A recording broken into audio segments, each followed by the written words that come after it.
Tension नहीं है, ऐसा कोई टेंशन नहीं है, लेकिन एक होड़ चुकी है ना नंबरों की, इस वजह से टेंशन है। हमको लगता है नंबर कोई बहुत मायने नहीं रखता। आप देखेंगे हम ऐसे लोग हैं देश में, दुनिया में बड़े नाम हैं जिनके नंबर कम आए हैं बट वो बहुत सफल हुए, बहुत अच्छी पोजीशन में हैं। तो नंबरों का के पीछे भागने की आवश्यकता नहीं।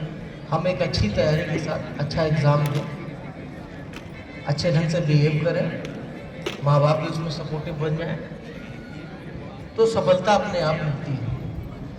इसी उद्देश्य को लेके आज इस सेशन का किया गया है। शहर के एक बड़े विशेषज्ञ हमारे बीच में रहेंगे, वो आपको टिप्स देंगे, आप उनसे सवाल भी पूछ सकते हैं। अगर आपको इस दौरान कोई परेशानी है, कोई दिक्कत है, तो सारे सवालों का जवाब भी आपको यहाँ मिलेगा। चाहे पेरेंट्स भी पूछ सकते हैं और बच्चे भी पूछ सकते हैं। एक प्लेटफॉर्म है आपको इसके लिए, बस अपने को खुलने का मौका मिलेगा। और परीक्षा में जब जिस दौरान जाएंगे तो आपको थोड़ा सा अच्छा फील होगा कि नहीं, इस सेशन के बाद आप थोड़ा सा अपने को अच्छा महसूस कर रहे हैं। अमर उजाला हमेशा से हर वर्ग के लिए, हर पीढ़ी के लिए अलग अलग समय पे अलग अलग तरीके से खड़ा होता है, क्योंकि हम भी अखबार नहीं है सिर्फ एक, हमारा सामाजिक स्वरूप हेलो इसी अखबार का मतलब सिर्फ समाज किस दिशा में जा रहा है, समाज की क्या परेशानियों का निदान कैसे हो, इस सब बातों को लेके अमर उजाला हमेशा से सक्रिय है। 75 साल से ऊपर हो गए अमर उजाला को, 76 साल का अमर उजाला हो गया है। तो समाज में क्या घट रहा है, हमारी जो नई पीढ़ी है उसमें क्या बदलाव आ रहा है, उसकी परेशानी क्या है, उनको हम कैसे डिस्कस करें, चर्चा करें, उसका समाधान क्या हो सकता है, यही सब कुछ निकालने के लिए अमर उजाला अपनी कोशिश में लगा हुआ है। और हमको लगता है कि आने वाली पीढ़ी है जो हमारी बैठी हुई है, ये हमारा भविष्य है। हम लोग एक समय तक है, उसके बाद सबका आना जाना है, लेकिन जो नई पीढ़ी है उसके आगे स्मूथली एक जीवन चले। हम गार्जियंस की या पेरेंट्स की या अभिभावकों की, हम सबकी जिम्मेदारी है कि हमारी जो अगली पीढ़ी उस तक हम अपनी बातों को, अपनी समझ को, अपने अनुभव को, अपने एक्सपीरियंस को कैसे पहुंचाएं। तो बस इसी कड़ी में इस कार्यक्रम को रखा गया है। बहुत जल्दी हमारे कुछ विशेषज्ञ और आ जाएंगे, जो लोग हमारे साथ आ गए, हम प्रोग्राम अपना शुरू कर देंगे और उसके बाद सवाल जवाब का भी सिलसिला रखेंगे। आप लोग अपने सवाल तैयार रखिएगा और एक एक करके आप सवाल बच्चों के भी लिए जा सकते हैं और पेरेंट्स के भी लिए सकते हैं। बहुत बहुत धन्यवाद आपको।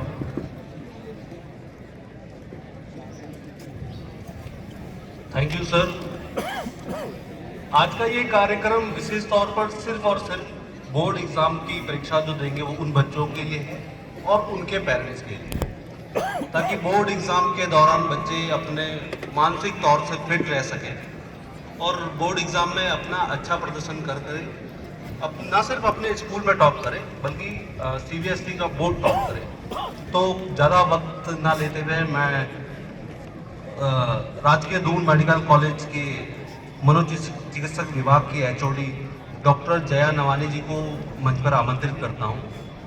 वो आपको टिप्स देंगी कि कैसे हमें इस दौरान मेंटली फिट रहना है और अपने आप को तैयार रखना है, और इसके साथ साथ बच्चों के लिए जो बोर्ड एग्जाम की परीक्षा देंगे उनके लिए हमने अपने घर पर कैसे एक ऐसा माहौल तैयार करना है ताकि वो बिल्कुल अपनी बोर्ड एग्जाम की तैयारी कर सके।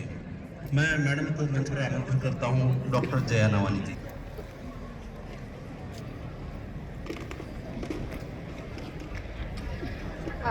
धन्यवाद। और मैं कहती हूँ अमर उजाला की बहुत ही अच्छी पहल है कि एक मंच पे स्टूडेंट्स और उनके पेरेंट्स, खास तौर से मैं चाहती हूँ पेरेंट्स आए। और अभी की जो मेरी ऑब्जर्वेशन थी, मैं साइकाइट्रिस्ट हूँ, मनोचिकित्सक हूँ, तो ऑब्जर्व करती रहती हूँ, बच्चे फिर भी बहुत रिलैक्स बैठे हुए हैं, पेरेंट्स बहुत टेंस लग रहे हैं मुझे। तो मुझे लग रहा है एग्जाम की चिंता पेरेंट्स को ज़्यादा लग रही है, बच्चों को कम लग रही है। खैर, स्ट्रेस के बारे में एक दो चीज़ें बोलना चाहूँगी। सबसे पहले, बड़ा फेवरेट हमारा वर्ड हो गया कि स्ट्रेस है, ये स्ट्रेस है, वो स्ट्रेस है, ये स्ट्रेस है। एक्चुअली स्ट्रेस जो शब्द है वो मिस नॉर्मल है। ऐसा स्ट्रेस जो हमें मोटिवेट करे, आगे जाने के लिए प्रेरित करे, उसे कहते हैं यू स्ट्रेस।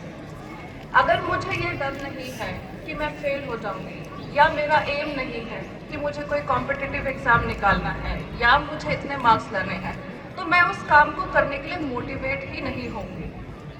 लेकिन जब स्ट्रेस इतना बढ़ जाए कि मैं उससे कोप ना कर पाऊँ तो वो बन जाता है डिस्ट्रेस।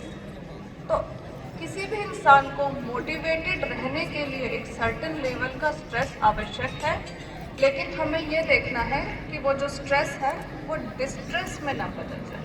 पहली बात मैं ये कहूँगी। अब बच्चों के लिए एक दो चीज़ें मैं बताना चाहूँगी। अटेंशन और कंसंट्रेशन कैसे स्ट्रेस से प्रभावित होते हैं, पेरेंट्स भी सुन लेंगे तो वो बाद में जाके बच्चों को ज़्यादा अच्छी तरीके से बता पाएंगे। तो एक बेल कर्व मान लीजिए आप, एक ऐसा एक कर्व है, कर्व की एक पीक है। जब ऑप्टिमम स्ट्रेस होता है तो हमारी अटेंशन और कंसंट्रेशन पीक पे रहती है, लेकिन जब डिस्ट्रेस होता है तो बॉडी में ऐसे हार्मोन्स निकलते हैं, ऐसी चीज़ें निकलती हैं जो कि अटेंशन कंसंट्रेशन को खराब कर देती हैं। तो उसमें करीबी जो पढ़ाई है वो किसी काम की नहीं होती। अब वो डिस्ट्रेस जो है वो एनवायरनमेंट से भी हो सकता है, बच्चे का खुद का भी हो सकता है। कई बच्चे कंसिस्टेंटली पढ़ते हैं साल भर, कई बच्चे नहीं पढ़ पाते। स्ट्रैटेजी सबके लिए सेम नहीं हो सकती। किसी बच्चे का कोई सब्जेक्ट अच्छा है, किसी बच्चे का कोई सब्जेक्ट अच्छा है। तो इतने बड़े मंच पे हम कहें कि ये स्ट्रैटेजी, कोई एक स्ट्रैटेजी सब पे काम करेगी, ऐसा नहीं है। फिर भी कुछ जनरल टिप्स जो सबके लिए काम आ सकती हैं वो हम लोग आपको ज़रूर बताएंगे। पहले मैं शुरू करूँगी कमज़ोर बच्चों से। मान लीजिए आपका बच्चा पढ़ाई में उतना अच्छा नहीं है और उसका कोई सब्जेक्ट कुछ ज़्यादा कमज़ोर है, अब बोर्ड एग्ज़ाम आ गए हैं, अब हम क्या कर सकते हैं? तो उसका सबसे अच्छा तरीका है कि पहले हमें उस तरह की तैयारी करनी है जिसमें मिनिमम मार्क्स सिक्योर कर सकें, जो पासिंग मार्क्स हैं। आप बच्चे के साथ बैठिए, पिछले साल के पेपर निकालिए। एक कॉमन पैटर्न हमेशा चलता है, कुछ 5, 6, 7 चैप्टर आप भी मार्क कर लोगे कि इसमें से 50% पेपर निकल जाएगा। आप वहाँ फोकस करो। जब आपका 50% सिक्योर हो जाए फिर आप 60 की तरफ पढ़ो, फिर 70 की तरफ पढ़ो, फिर 80 की तरफ पढ़ो। इस तरीके से हमें पहले बेस मार्क्स सिक्योर करना है। सिमिलरली अगर बच्चे जब पेपर अटेम्प्ट करते हैं, आप सबसे पहले ये देखो कि मैं कौन सा पेपर में कौन सा क्वेश्चन आराम से कर लूँगी। टाइम मैनेजमेंट बड़ा इम्पॉर्टेंट है। एक मुश्किल सवाल के लिए आप बाकी का पेपर को कॉम्प्रोमाइज़ नहीं कर सकते, तो पहले जो आता है वो कर लें। एक बार आपको सिक्योरिटी, अच्छा ये भी आ रहा है, ये भी आ रहा है, ये भी आ रहा है, चलो मुझे इतना तो आ रहा है, तो कॉन्फिडेंस बढ़ेगा और चांस है कि उस कॉन्फिडेंस में आप जो मुश्किल सवाल है वो भी सॉल्व कर लेंगे। लेकिन पहले एक सवाल में बहुत टाइम लग गया, अब टाइम कम बच गया, तो पता चला जो सवाल आप ठीक कर सकते थे वो भी गलत होने का चांस है। जो बच्चे टॉपर के लिए एम करते हैं, जो उनके लिए एक एक मार्क इम्पॉर्टेंट है, उन बच्चों से मैं ये कहूँगी कि आप रिलैक्स रहो। देखो ऐसा होता है कि अगर आपने हम सबने गेम खेला होगा कि पार्टीज़ में, हम लोगों के टाइम में हम छोटे थे तो बड़ा खिलाते थे, अब तो पार्टीज़ अलग तरह की होने लगी बच्चों की, कि एक रुमाल में 10 चीज़ें रख दी जाती थी